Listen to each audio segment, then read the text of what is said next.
Tanto acolhei-vos uns aos outros, como também Cristo nos acolheu para a glória de Deus. A palavra acolher aqui é paralambano. Paralambano significa receber com o coração. Significa abrir as portas da sua casa para aceitar a pessoa. Significa tornar companheiro ou companheira de alguém. Isso é acolher no grego. Nós somos uma igreja. E como igreja nós temos a missão de aceitar, de acolher. Nós somos uma igreja e ao contrário do que muitas pessoas pensam, a igreja não são essas quatro paredes. Essas quatro paredes, esse teto serve para acolher a verdadeira igreja. Essas quatro paredes, esses prédios, eles servem para poder abençoar a igreja, eles são importantes. Não devem ser desprezados, muito pelo contrário, devem ser trabalhados. Mas o que nós precisamos entender é que a igreja somos nós. Diga assim, nós somos a igreja. E eu não falei errado, eu poderia dizer para você falar assim, eu sou a igreja.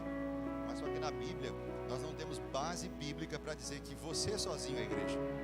Nós temos base para dizer que você sozinho é um adorador. Você pode adorar em qualquer lugar. No chuveiro, no carro, em qualquer monte, você pode ser um adorador.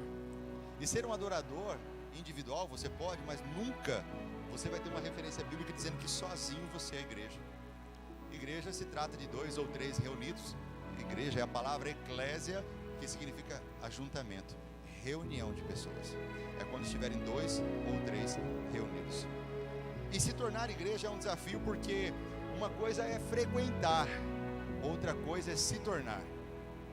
Uma coisa é frequentar, vir aos domingos, vir aos cultos. Outra coisa é se tornar igreja. É um processo, é um trabalhar de Deus dentro de você. É um processo de transformação. Você pode ir à igreja e não expressar o que realmente é igreja.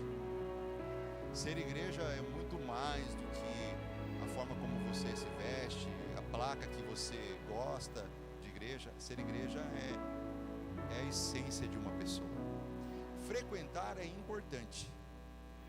Ser igreja é essencial. Porque frequentar é necessário, mas se tornar igreja é fundamental. A nossa maior missão e nossa maior dificuldade nunca será de vir aos cultos. A nossa maior dificuldade sempre será deixar Deus formar Cristo dentro de nós. Porque o nosso velho homem sempre grita. O nosso velho homem, ele difere da igreja, ele destoa da igreja, ele não se parece com a igreja, ele não se parece com Cristo. A igreja, na verdade, é o corpo de Cristo. E entender isso faz toda a diferença. Quando você tem consciência de que a igreja é o corpo de Cristo, você começa a perceber qual é a sua função e quais são os seus dons dentro do corpo. O apóstolo Paulo, em 1 Coríntios, capítulo 12, versículo 12 e 13, vai dizer assim a respeito de sermos o corpo de Cristo. Ele vai dizer assim: todos nós somos um corpo, e esse corpo tem muitas partes, e todas as partes, mesmo sendo muitas, formam um só corpo. E assim, também nós todos, judeus ou não judeus, escravos ou livres, fomos batizados pelo mesmo Espírito, para formar um só corpo. E a todos nós foi dado de beber do mesmo Espírito. O que ele está falando aqui é da unidade do corpo, é da comunhão do corpo. É como pessoas tão diferentes, raças, grau de escolaridade, contexto social, não importa o que você tem no seu bolso ou na conta do seu banco, ele está dizendo que todos nós somos iguais. Se você é loiro do olho azul, se você é negro dos olhos pretos, ou negro dos olhos verdes ou azuis, o que você é por dentro, é o que você se torna por dentro que determina se você é ou não a igreja. Não é o seu penteado, nem a marca da roupa que você veste. E é por isso que o apóstolo Paulo está dizendo assim, que nós devemos acolher uns aos outros, aceitar como Cristo nos aceitou. Porque nós também éramos estranhos, mas fomos aceitos. E ele fala que essa aceitação ou esse acolhimento é algo que deve se fazer sem acepção de pessoas. Da pessoa mais importante, poderosa da nossa cidade, do nosso estado, da pessoa mais simples e esquecida, todas elas têm a mesma importância dentro do corpo. Todas elas devem ser recebidas da mesma maneira pelos membros do corpo, porque cada membro, ainda que seja o menor de todos, todos são importantes. Qual a coisa que mais te incomoda? Quando entra uma ferpa no seu dedinho menor, um pequeno machucado, uma pequena lesão, mas incomoda todo o corpo. Nessa unidade nós aprendemos que todos são importantes, que a honra que nós devemos tratar uns aos outros deve ser realmente para todos, desde a liderança, desde aqueles que trabalham, que são dignos de dupla honra, como também para aqueles que muitas vezes estão chegando agora, e que muitas vezes pode entrar uma pessoa vestida não da forma que você diria que é conforme a moda, e olhando assim aparentemente para ela, nada tem a nos dar, mas a nossa recepção, o nosso cuidado, o nosso acolhimento, a nossa aceitação com essas pessoas deve ser igual, como se fosse a pessoa mais poderosa desse estado. No corpo de Cristo não há acepção de pessoas. No corpo de Cristo há aceitação das pessoas, há o acolhimento, crendo que todas as pessoas serão transformadas, serão trabalhadas pelo Espírito Santo, transformadas em Cristo, nessa transformação, e que ainda que no início elas estão frequentando, mas elas vão se tornar. Pessoas que frequentam têm sono, pessoas que frequentam não gostam de ouvir a palavra, pessoas que frequentam estão com seus ouvidos fechados, até elas serem transformadas em igreja. Porque quando elas se tornam igreja, elas percebem que não existe melhor lugar do mundo para estar do que na presença de Deus e na comunhão com os irmãos. E a palavra diz assim no Salmo 133:1: ó, quão bom e agradável é que os irmãos vivam em comunhão. E a palavra diz assim: eu prefiro estar um dia na casa de Deus do que 1000 em qualquer outro lugar. Quem é a igreja viva aqui nessa noite? Aleluia! Não tem melhor lugar para estar, porque nesse lugar que você é trabalhado, nesse lugar você é discipulado, nesse lugar você é desafiado pelo fogo ou pela água a ser transformado em igreja, ou seja, o corpo de Cristo. No versículo 14 de 1 Coríntios, o apóstolo Paulo diz assim: pois o corpo não é feito de uma só parte, mas é feita de muitas partes, partes diferentes, mas que precisam aprender a se conviver, a se respeitar, a se honrar. E quem sabe a palavra tão poderosa para nós hoje seja a palavra honra, algo que está sendo cada dia mais raro em nosso meio. Quando nós aprendemos a nos honrar, nós vamos entender o verdadeiro sentido de ser igreja e do que é a igreja. Porque a igreja, organização, tem CNPJ, tem diretoria, tem tesouraria, tem secretaria, tem administração. E isso é importante, isso não pode faltar nunca. Acontece que isso é importante, mas o essencial é sermos igreja, organismo, onde todos os membros do corpo tratam uns aos outros com honra. Cadê aquele dedinho de profeta e diga assim: eu quero honrar você? Não vai doer, eu garanto para você. Fala: não, eu quero honrar você. Não vai doer, não vai doer, eu te garanto que não vai doer. Muitas vezes as igrejas hoje acabam aparentando-se como um conglomerado, um aglomerado de pessoas, que tem um presidente, que tem um tesoureiro, que tem uma mensalidade para dar no final do mês, que tem um lugar para frequentar, pagam lá uma mensalidade para deixar a estrutura funcionando. Isso é importante. Na outra ministração que eu falei sobre essa parte, eu até disse que às vezes quando a gente vem recolher ofertas e dízimos e ofertas, nós não recolhemos só ofertas, nós dizimamos também. E eu disse que essa parte é importante. A gente vem muitas vezes: o dízimo é para isso, é para consertar a lâmpada, é para isso. Não. O dízimo é para honrar a Deus. O dízimo é para honrar a Deus, a oferta é para honrar a Deus. A consequência é que realmente será trocada a lâmpada, que realmente será consertado um problema, para que a igreja também se sinta honrada naquilo que a gente arrumar. Quando você entra no pátio hoje da nossa igreja, você vai ver que alguns irmãos tomaram a iniciativa e trocaram as lâmpadas, colocaram lâmpadas de LED, estão arrumando o portão, tiraram do bolso, tiraram o tempo deles para poder vir fazer isso. E hoje a gente anda aqui o pátio todo iluminado. Que coisa linda. Hoje a gente está arrumando esse portão, não precisa mais descer para fechar o portão ali. Só apertar o controle. Fruto de pessoas que querem honrar a igreja. E a igreja é você. E nós temos que realmente reconhecer que nós estamos hoje assentados sobre ombros de gigantes.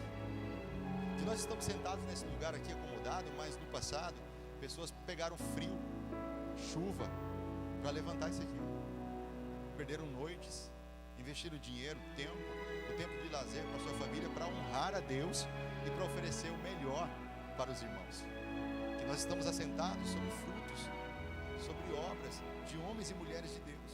O que nós precisamos entender é que essas pessoas perceberam que a igreja é muito mais do que uma organização. A igreja é um corpo. E o corpo não cabe apenas para um pastor. Porque o pastor presidente, o pastor Fabrício, por exemplo, é um cargo. Mas isso é um cargo na organização.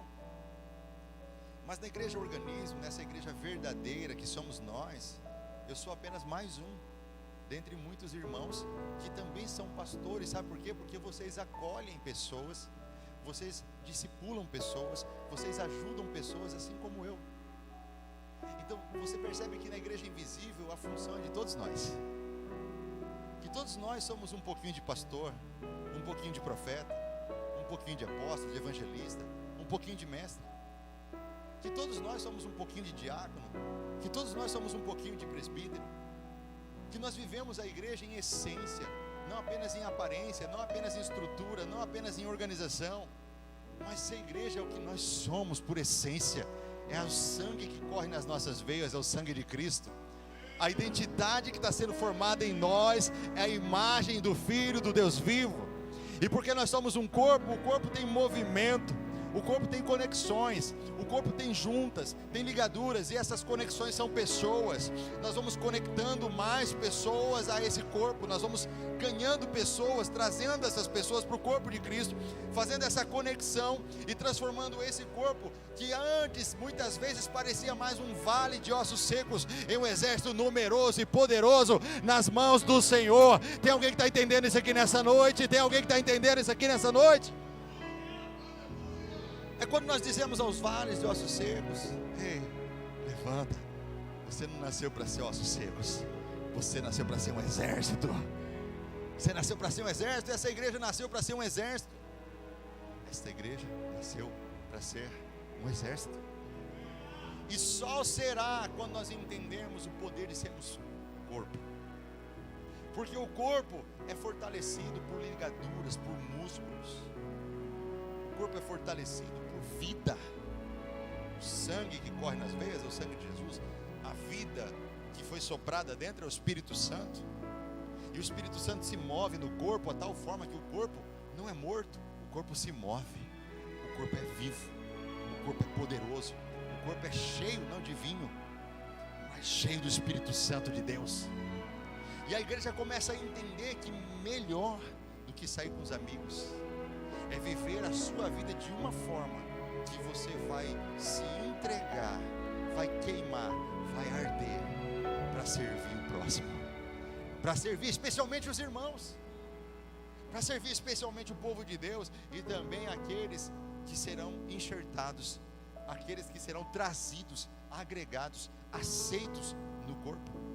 Que melhor do que esquentar o banco da igreja é ser uma igreja viva e poderosa, cheia da presença dele, que vai muito mais do que frequentar, do que assistir. É por isso que o apóstolo Paulo fala que nós somos um corpo de diferentes partes. Mas entenda, é muito importante você também saber que nós não somos apenas corpo, nós também somos família. Eu acho interessante o apóstolo Paulo falando isso para Timóteo, e ele vai dizer assim na primeira carta a Timóteo, no capítulo 3, versículo 15, ele diz o seguinte: mas se eu demorar, esta carta vai lhe dizer como devemos agir. Diga comigo, agir. E olha só o que ele está dizendo: como devemos agir na família de Deus. Agora preste atenção no que ele vai falar. Ele vai dizer quem é essa família de Deus. Ele diz que é a igreja do Deus vivo. Ah, glória! A qual é a coluna e baluarte, ou seja, coluna e alicerce da verdade. Coluna e baluarte da verdade. Quis Deus colocar nesse planeta Terra a igreja para ser a coluna da verdade. Se você quiser conhecer a verdade, que é o cabeça da igreja, você tem que estar na igreja, porque a igreja é o lugar onde a verdade é pregada. Conhecereis a verdade e a verdade vos libertará. E essa verdade não é um pedaço de papel, essa verdade é uma pessoa, tem nome, o nome dele é Jesus, o Filho do Deus vivo, e sobre essa pedra está edificada a igreja, aleluia. Sobre essa pedra está edificada a igreja, sobre a verdade. E é por isso, como família de Deus, que é a igreja, nós temos que aprender a ter empatia pelos outros, pelos nossos irmãos, pelas pessoas que estão se aproximando da igreja. Temos que ser agregadores, temos que aceitar. Olha o que acontece com o rei Artaxerxes, conversando com Neemias. Ele diz assim: Neemias, percebo que você está triste. Neemias fica todo sem graça, porque é o rei percebendo os sentimentos de um súdito. Não era comum. E ele fala assim: Neemias, você está entristecido? Está acontecendo alguma coisa? Ele fica todo preocupado. Por que será que o rei está se importando comigo? E esse importar do rei fala muito a igreja, porque a igreja precisa aprender a chorar com quem chora, a igreja precisa aprender a sorrir com quem sorri, a igreja precisa aprender a carregar as cargas uns dos outros, o peso uns dos outros. É ter empatia, é se importar, é querer saber como está o irmão, é querer saber como está a irmã. Isso não é a função do cargo pastor, isso é a função do dom pastor, que é de todos nós. Às vezes o irmão fica 6 meses, 1 ano sem vir à igreja, ninguém tem capacidade de mandar uma mensagem. Ou sempre tem alguém, né, irmãos? Ou são poucos aqueles que têm a capacidade de mandar uma mensagem. Está tudo bem com você, meu irmão? Está tudo bem com você, minha irmã? Eu percebi que você não está vindo. Às vezes a pessoa chega e entra na igreja ali e nós não somos capazes de nem cumprimentar as pessoas. Olha só o que diz o texto em Isaías 43, versículo 1. Eu chamei pelo seu nome. Deus, o Todo-Poderoso, chama a gente pelo nome. Por que que a gente, quando vai conversar com o irmão, a gente não lembra nem o nome do irmão? Ô irmão, ô irmã, e aí? Beleza? Beleza? Tá ligado? Tá? Ô irmão, a gente tem que aprender a saudar com a paz. A gente tem que aprender o nome do irmão. Você não vai saber o nome de todo mundo, é lógico, mas a gente tem que aprender a chamar as pessoas pelo nome, porque Deus faz isso. E quando você demonstra isso, você está fazendo uma poderosa atitude de quem se importa com o seu irmão, de quem está acolhendo o irmão, de quem está recebendo. Às vezes entra um irmão aqui, um convidado, um visitante, ele entra e sai e ninguém vê, ninguém nem cumprimenta. Isso não pode acontecer. Pode ser que entre uma pessoa, pode ser, não estou dizendo que isso aconteceu, mas pode ser que entre alguém que está mal vestido e a gente não tem a coragem de cumprimentar. Eu sempre oriento homem com homem, mulher com mulher. Chegou um homem, vai lá, o homem cumprimenta. Chegou um jovem, vai lá, um jovem cumprimenta. Chegou uma jovem, vai lá, a jovem cumprimenta. Seja bem-vindo em nome de Jesus.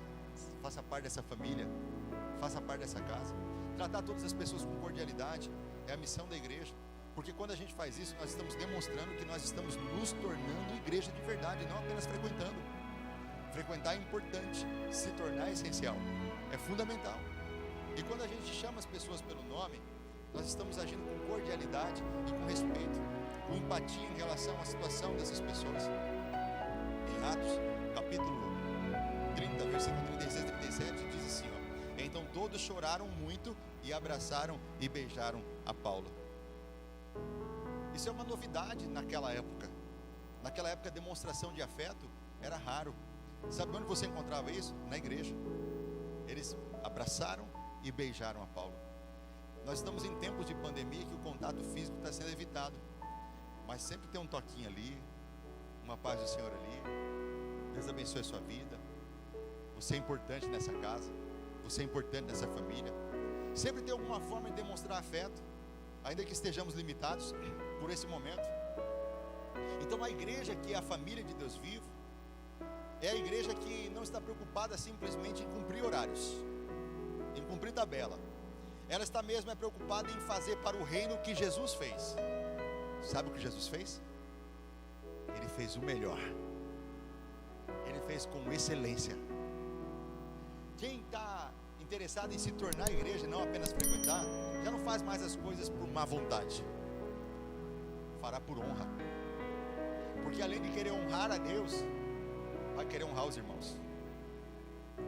E quando nós temos essa atitude, nós entendemos que mais importante do que louvar sozinho, do que adorar no monte tal, ou em qualquer outro lugar sozinho, mas é importante louvar em comunhão e adorar junto com os irmãos.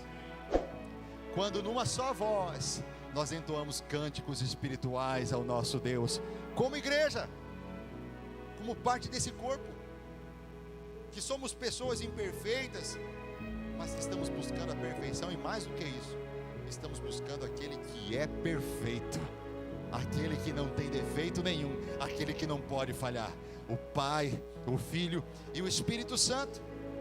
De que melhor que esquentar o banco aí é você viver uma vida cheia do Espírito Santo na presença de Deus? Do que melhor do que você sair com seus amigos é você viver em comunhão na igreja, aleluia, em comunhão com os irmãos, isso é melhor. Então quando nós aprendemos a viver em famílias, vínculos de afeto, de amizade e amor são fortalecidos. É por isso que o apóstolo Paulo no mesmo capítulo vai dizer assim: alegrem-se com os que se alegram e chorem com os que choram. Porque em todo momento a igreja que recebe, a igreja que acolhe, é a igreja que não faz acepção de pessoas, muito pelo contrário, é a igreja que gera vida. Gera vida, é um corpo vivo, é uma família viva. Quando os relacionamentos são quebrados dentro da igreja, o fracasso é inevitável. O Senhor Jesus Cristo mesmo disse isso em Mateus 12, 25, ele fala assim: mas Jesus conhecia os pensamentos dele e disse: o país que se divide em grupos, lutam entre si, certamente será destruído.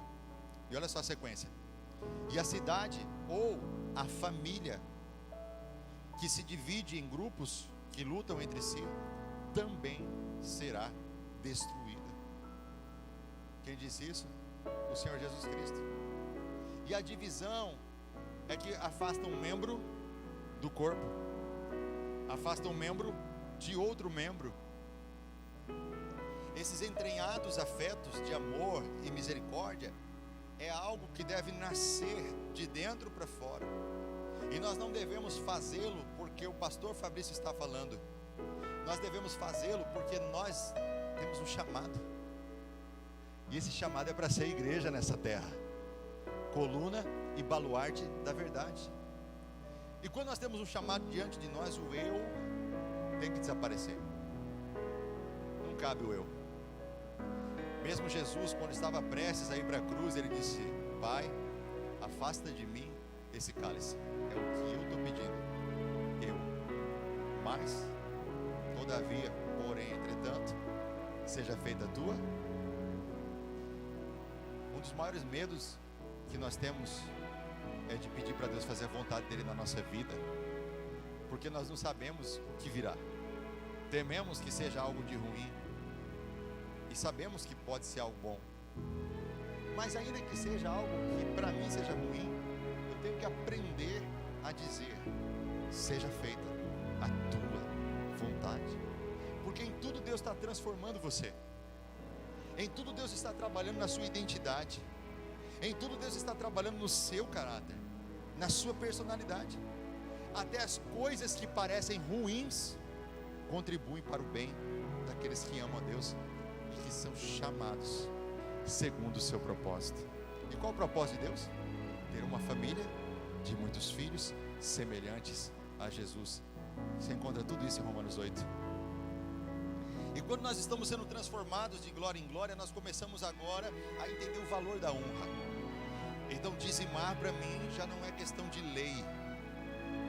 Dizimar para mim já não é mais questão de obedecer o estatuto da igreja, porque agora eu entendi que o dízimo é um princípio. E que princípio é esse? É um princípio de honra.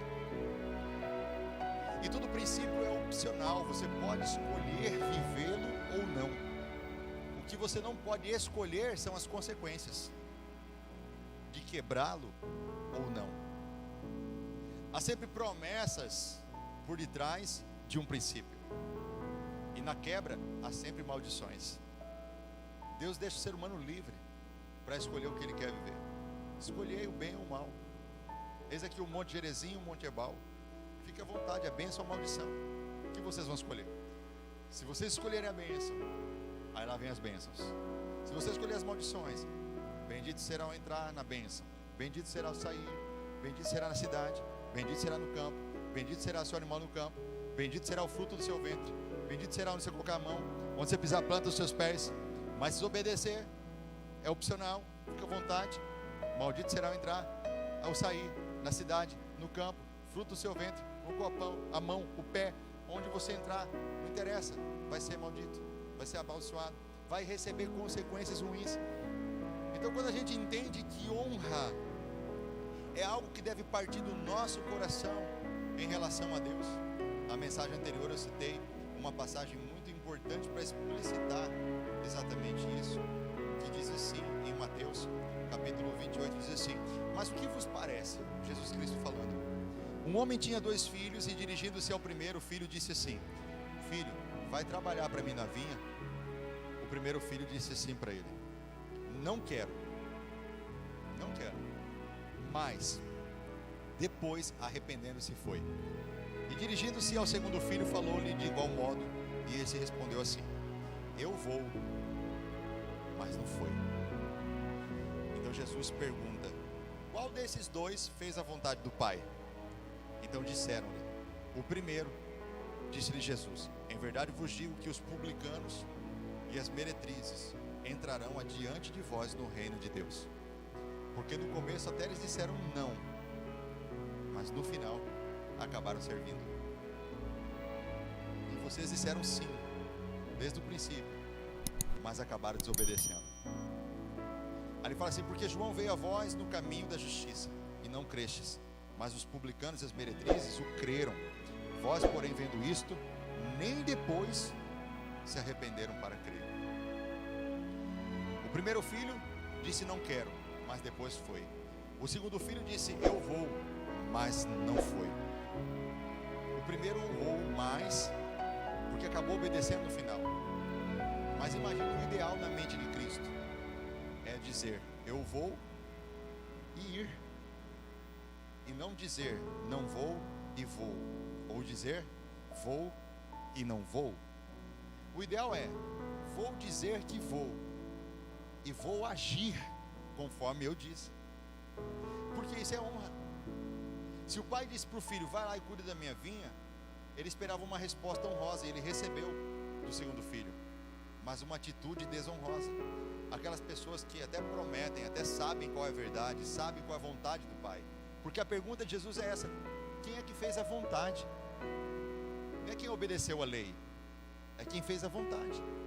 Eu tenho 4 filhas, cada uma das filhas tem um comportamento comigo, cada uma delas diferente, e elas estão sempre lutando para me honrar. Todo momento minhas filhas estão lutando para me honrar. Então, na honra é algo voluntário que parte delas. Eu não preciso ficar ali mandando elas fazerem algo para me honrar. Elas vão fazer por iniciativa, porque elas perceberam que fazendo aquilo elas estão me agradando.